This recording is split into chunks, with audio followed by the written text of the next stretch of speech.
Hi, welcome to Kindred Spirit Readings. Let's begin. Leo, your week is going to be all about compromise. What you don't see coming this week is that somebody is not expressing themselves to you.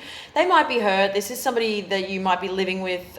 This comes in as a small or a slight hiccup throughout the week, something that you don't really need to put all your focus towards. Although if you can resolve it, then all the better. But what I'm seeing here is that somebody is standing back or holding back from being open or coming out into the open about a problem that they're having. That has been lingering for some time, at least in their mind. And that I think they've sort of somehow turned this into something that they shouldn't have. It doesn't need to get to this, is what I'm getting here. Perhaps they've allowed themselves to create sadness, illusion, could be that and so much more, that they're going through some love troubles and they're searching near and far about how to resolve this, but they're upset about something that someone said to them.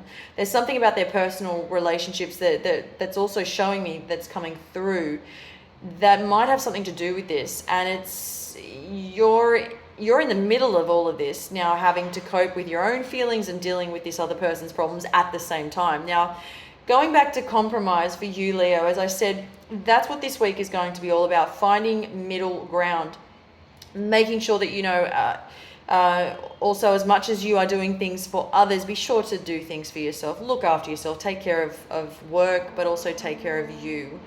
Or whether you're taking care of others, be sure to take care of you. The writing's on the wall. You might find that you're in a more relaxed state this week as well. I do feel that you're more in control this week.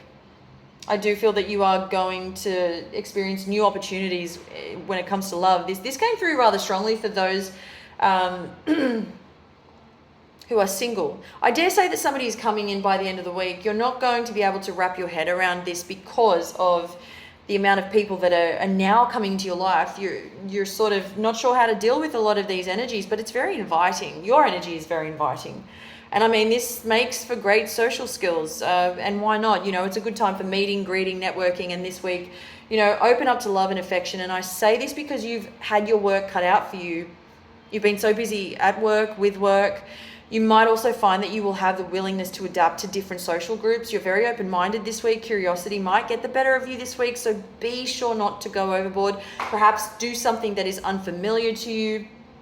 Don't do anything out of the ordinary. Or maybe you do something and, as I said, you take it that little bit too far, perhaps overindulging. Perhaps it's doing something you've never done before.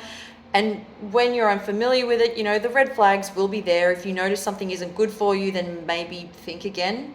I'm also getting for you something in terms of buying and selling. You might be finally deciding on selling a property. Now, this has been something that has been brought up before some time ago, and maybe just recently you thought about it again, and it may be that you finally decide to sell a property because it resolves a particular issue within the family. Perhaps this is rather interesting, but that is what I'm getting from this. So it might be that you sell the property and then you split the money, or perhaps you gift the property to someone, to a child of yours or to someone else, or you sell the property again. I'm getting more of it being a sale, and you give the money to someone that is dear to you. But do keep in mind, you don't walk away empty-handed regardless of what this is. This is a contrary agreement. This has something to do with family. Thank you, Leo.